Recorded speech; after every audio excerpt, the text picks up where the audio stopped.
Hello, everybody, and happy Tuesday, Ruby Tuesday. Today is actually a day about mindset and motivation, right? But that's not what I'm talking about. Not really. I'm actually going to be talking about mindset and motivation to be doing direct messaging and how important doing direct messaging is in your business so that you can actually move that ball forward and push that needle and start to grow that income and then make it more consistent. I know, cold DMs, right? Sending DMs in general, honestly, when I first came into the online space, I hated it. I've been in business for a very, very long time, and I've had roles where doing that cold outreach was a necessity. Really uncomfortable. I really, really get it. And so doing cold DMs for me is something that's really icky, and I don't like to do it. So what I want to talk today about, I should say, is about the importance of using your direct messaging, even if it's not cold, especially when it's not cold, how to make it more warm rather than cold. I know there's a lot of talk right now, particularly in the female entrepreneurial groups that I'm in. There's a lot of shaming going on around people who use cold DMs. And that can really create obstacles in our mind. I know it certainly did for me. Back a few months ago, when this whole notion of how using cold DMs as a strategy started to really come forward and people really started to be more vocal about it, I know that what ended up happening in my mind, I recognize this now. I didn't obviously recognize it at the time, but what I recognized was happening for me at that time is I was so new in being in business online, lots of success offline, years and years and years of success offline, but not online. In the offline world, and I was talking about this with Martin last night, I came to realize that in 3 of the industries I operated in, one of them was the retail space, one of them was in the toy industry or the juvenile industry, and the other one was in the hearing industry.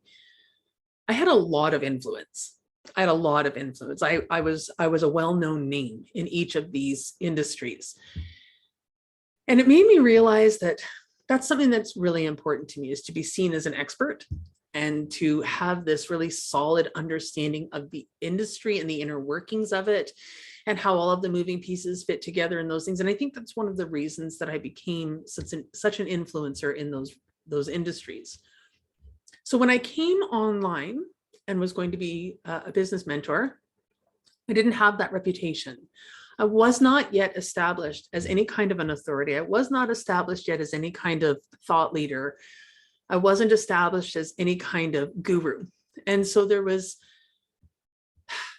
when you're making decisions about things and you've got there's these boundaries, right? If I go too far that way, I'll lose people. And if I go too far that way, I will lose people. So what's the happy medium, right? It's that pendulum swing. Well, cold DMs for me were kind of like, woo, way over here at the very top of the arc of a pendulum swing. And I was really trying to avoid that. So as you're trying to avoid that, what inevitably happens when you are trying to avoid something in your life, you swing to the other opposite extreme. You can't see my finger. Swing back over to the other opposite end of the extreme, or opposite extreme in that situation. So cold DMs, don't want to do them. Okay, swing to the other side. What do you think the result was? So this mental block that I put up for myself because I was worried that there was going to be some kind of risk to my reputation. Oh no, having a good reputation is important to me. So if I go and start doing this and I establish early on a crappy reputation, how will I ever build business?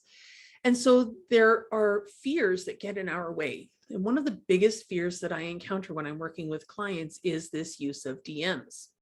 And I recognize it so quickly and easily because I was a victim of it too. In my effort to make sure that I wasn't known as that cold DM girl, I actually stopped sending any DMs whatsoever. And for about 2 months in my business, there was nothing. I was getting nothing. I was getting no leads and I was getting really depressed and I started to have the self-doubt and, the imposter syndrome kicks in and all of that shitty negative self-talk comes in and you start to question, should I even be doing this? Here's the thing. I know that I have something to offer. You know you have something to offer. You know that what you can do for people is going to help them. So what we need to do is people who have this great gift to give, to be able to spread out there, what we need to be able to do is get through our fear of rejection, which is really what is stopping us from putting out DMs in any form. Get through that fear of that rejection to the other side and recognize, actually, when I look back on my life, I'm going to be asking myself, did I help as many people as I wanted to? If my answer is no, I need to be able to look at what was the reason for that. And if I was being honest with myself, and the reason is fear, fear is actually easier to get through and get over than we realize. And I'm speaking from personal experience. I grew up very, very fearful. I had a lot of fears throughout my life. And so getting through fear is easier than we think it is. And the way that we can do that for ourselves is by building evidence. So let's go back to sending DMs again. I did try cold DMs in the very, very beginning, because when I first left my corporate gig, I wasn't sure yet what I was going to do. And I signed up with an MLM and decided that I was going to start doing that. Unfortunately, it didn't work that great in the beginning because of this whole DM thing. And it wasn't until I actually started to get past that and recognize, actually, I can do this. They want to hear from me. When I was able to actually move through that fear, that's when things started to really snowball and pick up and roll. And now I'm at a point where I don't need to do any reaching out. People come to me. But I think that what was happening is that there was this fear going on, this fear of rejection. And the fear of rejection actually then seeps into so many areas of our lives. And in business, so many areas of our business, that we're actually creating obstacles for ourselves that we don't need. So I wanted to give you today 3 tips, 3 do's and don'ts. And I actually created a whole training earlier this week to deliver to my consistent income creators mentorship program participants. And it's a 20-page workbook about how to do DMs. But I wanted to really start with you guys and talk about some of the do's and don'ts, some of the best practices in sending DMs. And the first and foremost one is start it like you're making a new friend. And I think this is the challenge that so many people, and I would say that myself as well, there's this, yeah, but I know that I'm really just building a relationship with them because I know that eventually I want to try to sell them something. And so we have now layered in this future feeling we are expecting to have, instead of recognizing, no, of course, today we're not going to try to sell them anything. They don't know, like, and trust us. But what will that look like in a week? What will that look like in 3 weeks? What will that look like in 3 months? So as we're thinking about this, I want you to start with, I'm just making a new friend. If you can go into sending your messages like that, you'll feel a lot more natural about it. And most people said that that initial part is not where they have the difficulty. It's, oh, great, I've made a new friend. Now, how do I transition over into talking about my service, my business? And here's what I'd like to suggest to you. I want you to ask yourself this question and be very, very honest with yourself. Are you trying to start conversation with every single person on your friends list, every single person you encounter? Or are you being selective and having a true understanding that, yes, this person fits my my ideal client profile?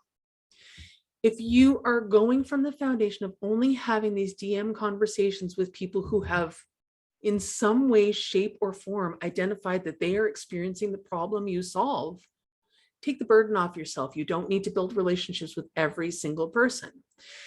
The other thing is, you don't have to, as soon as you send a friend request, send a DM. You don't have to. If you want to, you can, but you don't have to. And I'm speaking from experience again, I don't. Do I receive a lot of DMs from new friends? Absolutely I do, but I don't actually send out. Unless I sent a new friend request. An example of this would be, I made a friend in one of my groups and I wasn't expecting to be meeting people who might need help building their business in this group.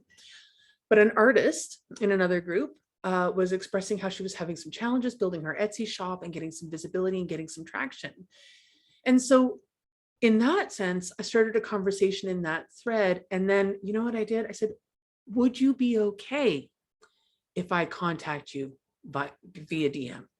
So if you're feeling uncomfortable about taking this new conversation with somebody to a different place, ask them, empower them to say yes or no. And don't take it personally when they answer. So if they say yes, don't go, yeah, I'm the greatest. Look at me. Everybody loves me. It's not that. But something you've said made them think, yeah, absolutely. You have something to offer me. And if they say no, don't take that personally. It's not a rejection of you. It's them saying to themselves, yeah, I don't want to right now. I'm not ready for it. It's not the right time. I'm not sure I'll do the work. Yeah, I don't know. Are they going to sell me something? Maybe. Do I want to try?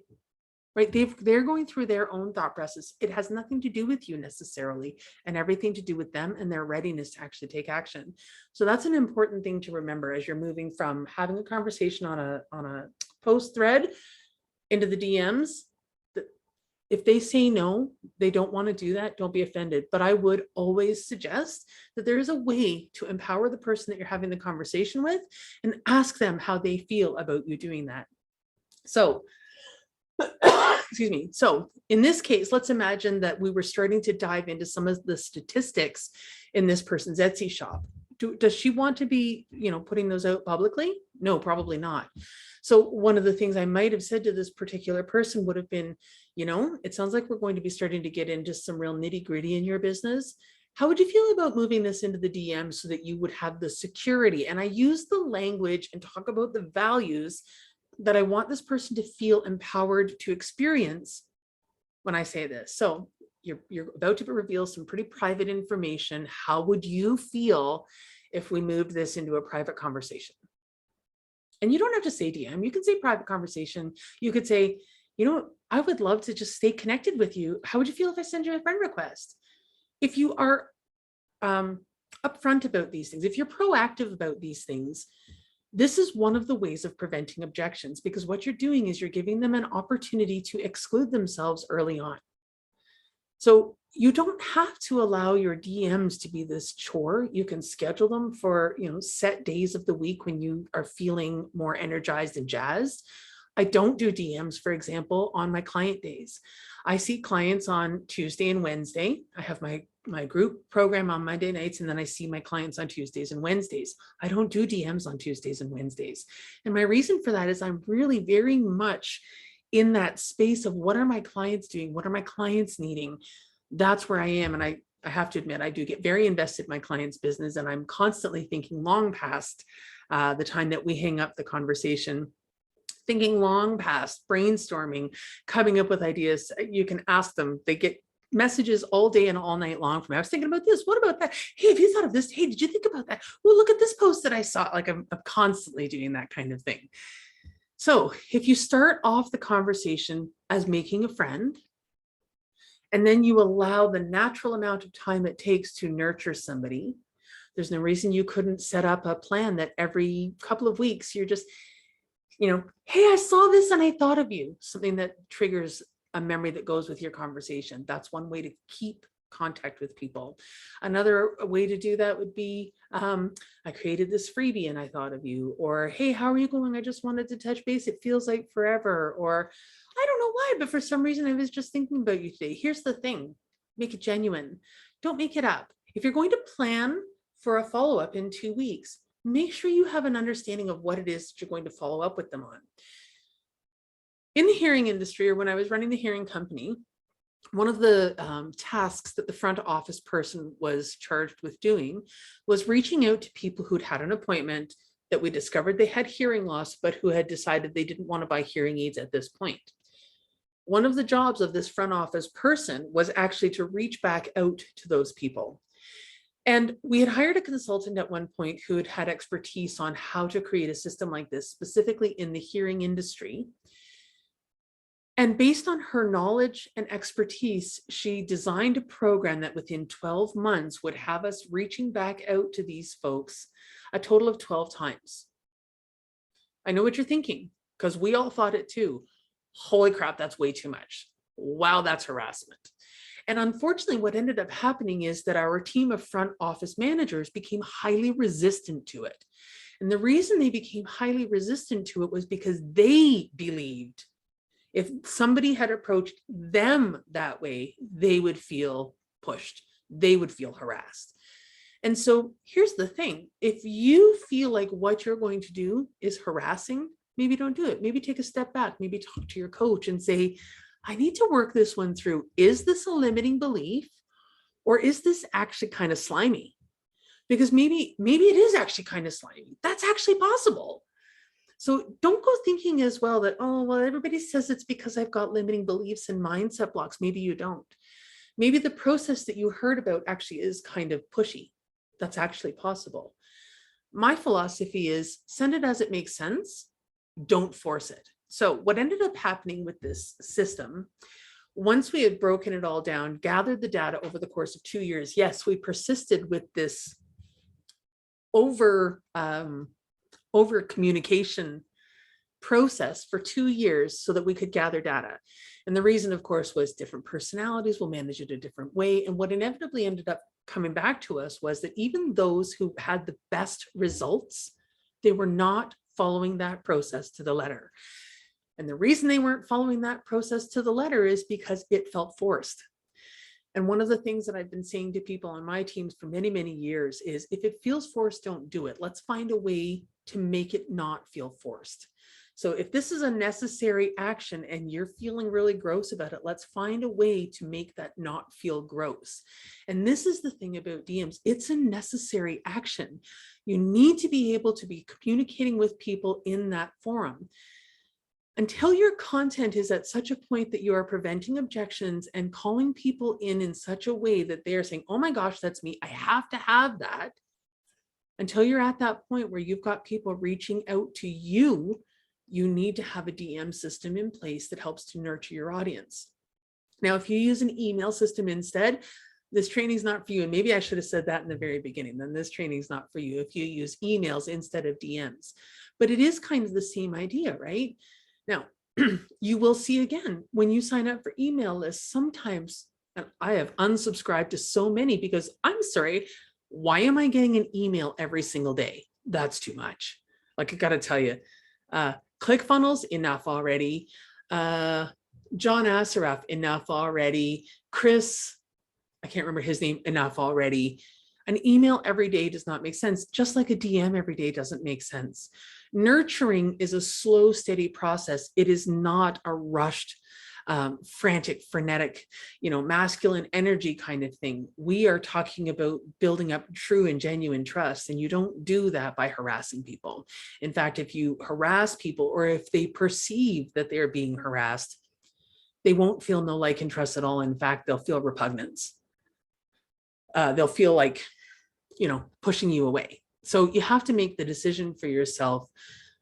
What is the strategy that I want to use? But I will say to you, DMs are essential. Some kind of direct communication with your clients is absolutely essential to being able to sign on clients. So if you're resisting this, it's an important thing for you to work through. That's the thing to work through. Why am I resisting it? What is it about this? And if it is a fear of reputation, or if it is a fear of rejection, that's an important piece to work on, because that is infiltrating many more areas of your business, many more areas of your business than just the DMs. So in this group, we're trying to learn how to create consistent income. If you want to be consistent, you need to have DMs, because DMs is the only way that you have a measure of control over whether or not somebody is actually going to become a client of yours. It's one of the few controllable factors you've got. And the reason for that is, if you need one client, based on your close rate, you're going to need to speak to 5 or 10 people. So you need to be generating 5 leads into your business. How are you identifying them as leads? How do you know that they are potential clients?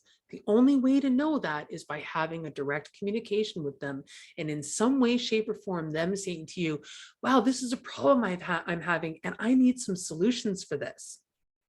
That's the only possible way. Otherwise, it's guesswork.